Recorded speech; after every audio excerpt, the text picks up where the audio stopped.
Bismillahirrahmanirrahim. Assalamualaikum warahmatullahi wabarakatuh. Kembali bersama saya Agus Nugroho di channel Agus Academy. Teman-teman semua, gimana kabar kalian dimanapun kalian berada di seluruh Nusantara? Semoga teman-teman semua dalam kondisi sehat walafiat dan terus semangat dalam belajar dari rumah dan mengerjakan skripsi.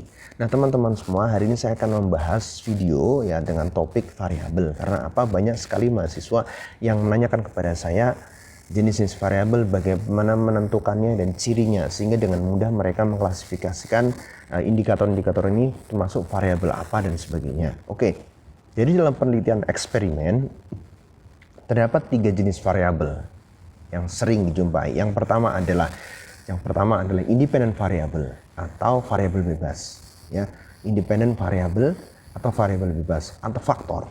Ya, saya sering membuatnya itu memudahkannya dengan bahasa faktor gitu ya. Segala satu yang memberikan faktor gitu ya sebagai faktornya.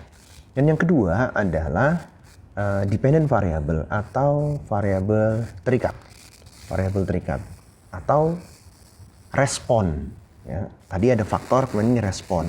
Ada sebab, ada akibat. Nah, bisa dikatakan seperti itu. Jadi independent variable itu adalah variabel bebas ya, kemudian bisa juga kita sebut dengan faktor, bisa juga disebut dengan sebab.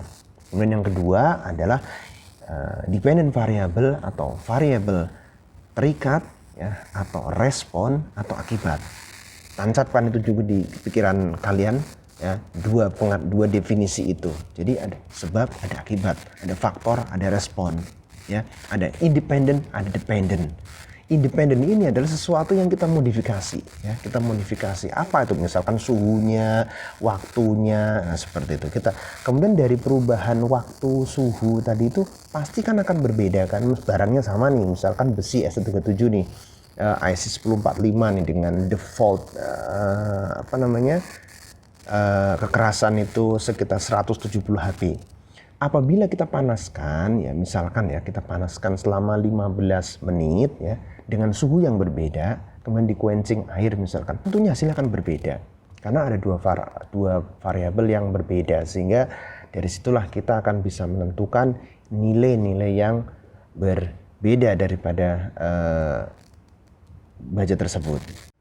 Jadi misalkan saja baja ST37 tadi, misalkan kita beri pemanasan atau heat treatment 150 derajat Celcius ya, kemudian selama 15 menit kemudian di quenching dengan air, maka menghasilkan kekerasan misalkan 200 Hb ya. Kemudian yang kedua adalah heat treatment selama 15 menit juga, tapi suhunya berbeda yaitu 200 derajat.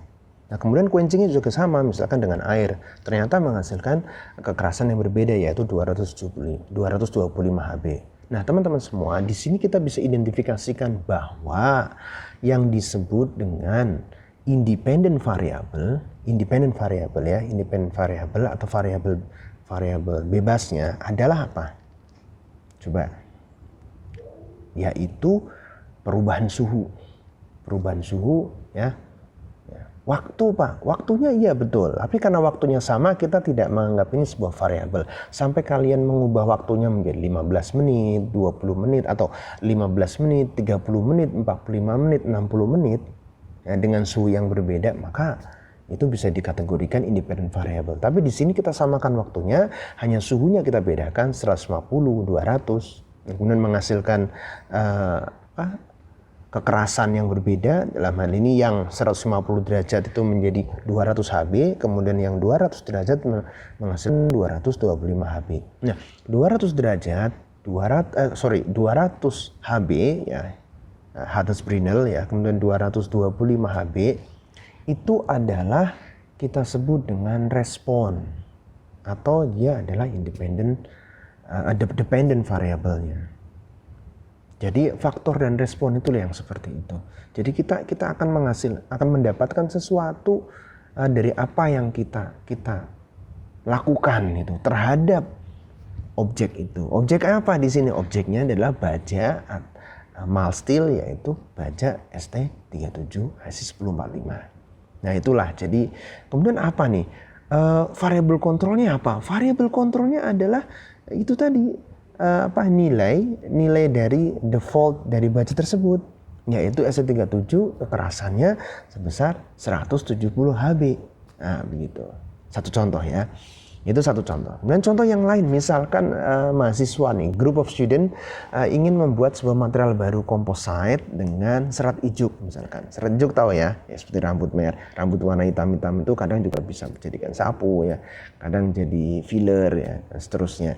Nah ini dijadikan filler untuk apa? Untuk membuat aplikasi dashboard ya, untuk aplikasi dashboard pada kendaraan misalkan. Nah kemudian apa variable bebas atau independent variable-nya? Independent variable. Ya independent variable-nya misalkan ini ya, yang kita bisa contohkan di sini adalah perbedaan orientasi. Perbedaan orientasi dari susunan dari ijuk tersebut. Misalkan kita buat mulai dari 45 derajat, 90 derajat, dan 180 derajat, kemudian juga anyaman bentuk cross. Jadi cross yang 45, cross 90 dan cross 180. Nah, ada 3 jenis misalkan, 3 jenis susunan. Nah, ini adalah independent variable. Karena apa? Ya kita bisa ubah-ubah, kita bisa manipulasi, kita bisa tentukan ya. Kemudian dari penentuan-penentuan ini maka kan ada respon, akan ada efeknya. Ya, efek daripada apa? Indikatornya apa efeknya? Saat kita melakukan pengujian. Misalkan kalau kita udah buat itu, komposit seperti itu dengan metode yang paling sederhana, misalkan hand layup, maka kita ukur apa? Penentuan pengujian, karakterisasi dari material tersebut berdasarkan aplikasi yang akan kita gunakan misalkan. Nah, dashboard misalkan, kekerasannya juga penting. Ada nggak dashboard yang nggak keras? Semua dashboard keras. Kalau lentur ya nanti akan susah ya. Ketika nanti ditutup dia akan bisa cenderung mengendur, defleksi dan sebagainya, terjadi deformasi plastis yang permanen. Oleh karena itu kita ukur kekerasannya. Kita ukur kekerasannya ternyata menghasilkan nilai X. Misalkan katakanlah 100. Oh tidak terlalu banyak ya. Mungkin 80 katakan 80 HB misalkan seperti itu. Ya. Kemudian harus 80, 100, 120 dan seterusnya. Nah, nilai-nilai kekerasan ini merupakan independent variable. Ya, adalah respon yang terjadi ketika kita memberikan perlakuan tertentu pada material tersebut. Pada material komposit itu. Perlakuannya apa sebenarnya? Ya, tadi itu Anda membuat orientasi susunan yang berbeda ya. 45, 90 dan 180. Kemudian lagi pengujian yang lain, misalkan kekuatan tarik, tensile strength-nya. Jadi ada 2 critical point, critical value yang harus kami dapatkan, yaitu adalah pada yield strength-nya ya. Kemudian yang kedua adalah pada UTS-nya ya, ultimate tensile strength-nya, kekuatan tarik maksimumnya berapa. Nah, di situ 2 parameter itu juga nanti akan bisa dijadikan sebagai dependent variable atau respon ya, nilai ikutan ya, nilai akibat daripada sebab yang telah kamu lakukan. Ya tentunya akan bervariasi. Nah kemudian kalau kondisi seperti itu, contoh pembuatan komposit seperti itu, variable kontrolnya itu apa? Nah variable kontrolnya adalah dashboard itu sendiri. Dashboard itu sendiri materialnya harus kamu cek ya, kekuatan tekannya berapa, kekuatan kekerasannya berapa, nilai kekerasannya berapa gitu. Kemudian yang kedua adalah kekuatan tariknya berapa. Nah inilah yang disebut dengan baseline data atau reference value ya kan. Kamu membuat sesuatu tanpa reference value ya itu sebaratnya kamu berjalan di sesuatu yang nggak jelas gitu ya. Artinya kita bisa mengatakan komposit itu kan disebut material baru ya. Komposit atau material baru yang kamu buat ini bagus apa enggak itu berdasarkan apa sih? Ya kan, ya minimal lah dari dua penilaian itu gitu. Dari 2 penilaian misalkan kekerasan dan yang kedua adalah kekuatan tariknya. Dalam hal ini loh ya dalam hal ini kamu tentukan pengujiannya 2 itu, maka dikatakan bagus apabila melampaui minimal sama gitu. Apabila ya dashboard yang asli ini kamu tes kekerasannya misalkan nilainya 70 ya, kemudian kekuatan tariknya ada 2 misalkan ya, di yield strength misalkan 150, UTS-nya 200 misalkan seperti itu. Lalu kamu bikin komposit ya. 45 dengan orientasi 45, 90 dan 180. Ternyata yang 45 itu ya semuanya kekerasannya adalah 75 gitu. Atau 80 semuanya. Ya 80, 81, 82. Berarti satu parameter itu bisa dikatakan material baru kamu itu bagus. Ya, karena melampaui, ya kan? Melampaui. Pak, ini kalau misalkan minimal sama gimana, Pak? Ya minimal memang sama gitu. Minimal sama, tapi sebaiknya tuh lebih mempunyai kekerasan yang lebih baik, tapi jangan terlampau tinggi gitu, jangan terlampau banyak, terlalu lebih. Misalkan referensinya 70, kemudian terjadi kamu kekerasannya 2 kalinya itu, bagus nggak? Belum tentu. Apakah semakin keras semakin bagus? Belum tentu juga. Bisa juga dia brittle nanti, mudah pecah, mudah retak ketika kena panas. Itu menjadi masalah lain gitu kan. Jadi kita mencari satu kekerasan yang optimum. Nah, based on the reference, ternyata optimum untuk dashboard itu adalah 70. Maka kalau kamu bikin nilainya 80, 81, ya oke, still oke. 80, 85, 90. Mana yang akan kamu ambil? 80, 95, 80, 85 atau 95? Kalau saya memilih 80. Karena apa? Melampaui tapi tidak terlalu jauh. Ya, itu tadi yang saya katakan, kalau nilai terlalu keras bisa jadi itu tadi kan mudah sekali retak. Nah, seperti itu akan menjadi masalah baru yang tentunya tidak kita inginkan. Parameter yang kedua dikatakan bagus apabila misalkan nih kekuatan tariknya dari variabel kontrol nilai variabel kontrol yang dihasilkan dari dashboard yang asli itu menghasilkan, katakan ada dua critical point ya yang kita nilai, yaitu yield strength-nya, YS, kemudian UTS, ultimate tensile strength. Katakan nilainya 100 dan 150 misalnya. Itu reference ya, reference. Dan kamu buat ya, nilainya ternyata 80, kemudian 90. Bagus nggak? Nggak bagus, karena di bawahnya kan. Kemudian jenis yang kedua, misalkan nilainya 100, kemudian 120. Bagus nggak?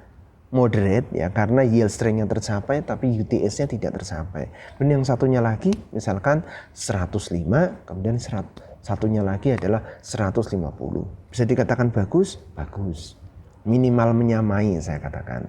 Maka itulah, jadi ketika kita membuat sesuatu selalu ada variabel kontrol.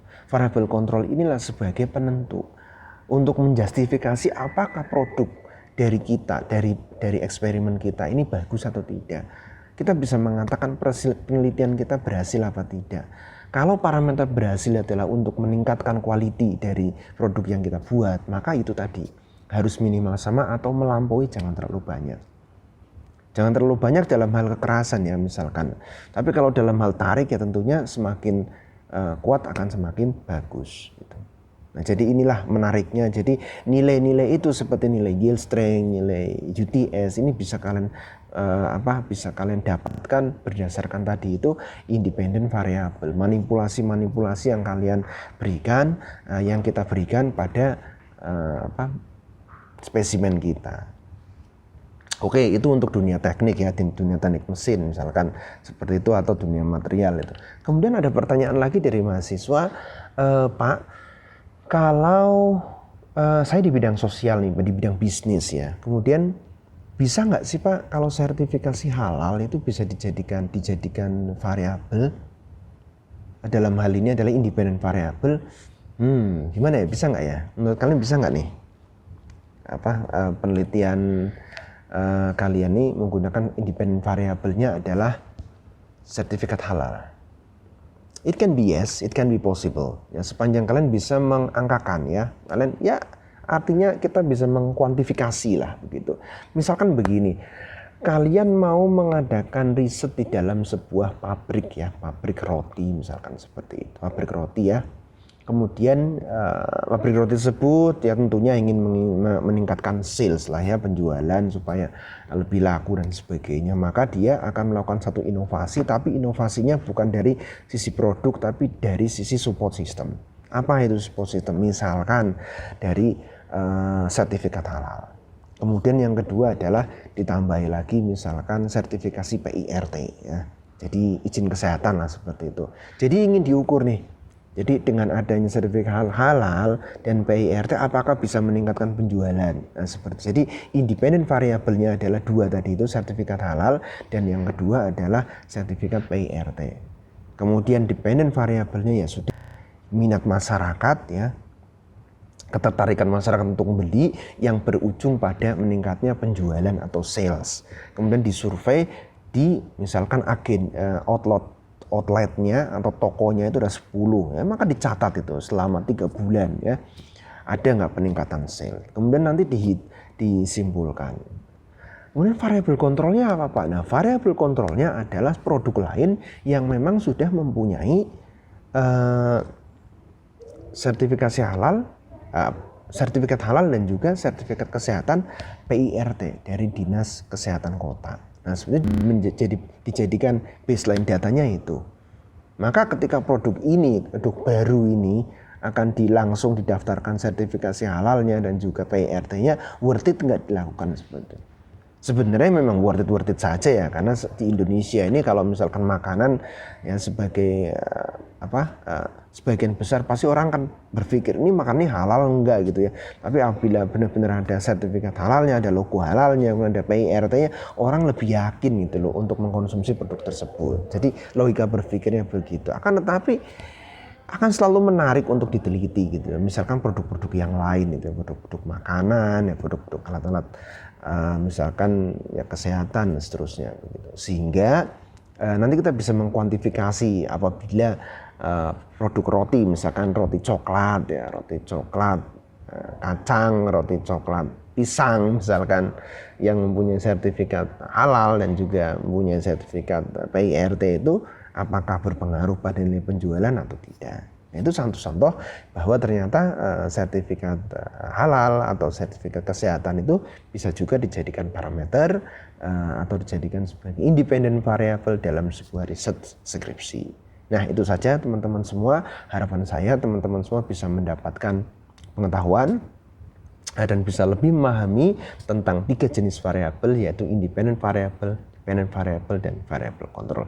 Jangan lupa kalau masih bingung tanya di kolom komentar. Jangan lupa like-nya juga ya. Oke, saya akhiri. Assalamualaikum warahmatullahi wabarakatuh.